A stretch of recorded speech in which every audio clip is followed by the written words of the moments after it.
ntidushobora gutinya ibimene by'ibicuma. Abadushukisha ibiryo ngo twe tubaha igihugu, ugenda ubambwirire ko u Rwanda rutari ku isoko.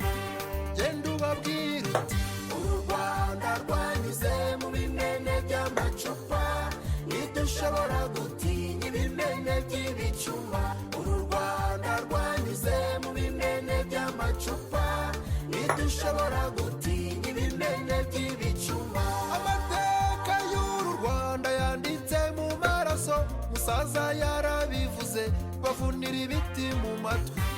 Genda ubabwire uti u Rwanda rwanyuze mu bimene by'amacupa, ntidushobora gutinya ibimene by'ibicuma. Uru Rwanda rwanyuze mu bimene by'amacupa, ntidushobora gutinya ibimene by'ibicuma. Abaririmba intambara ngo buracyabatera u Rwanda, nimugwa mu kamashu ntimuzasaza imigeri.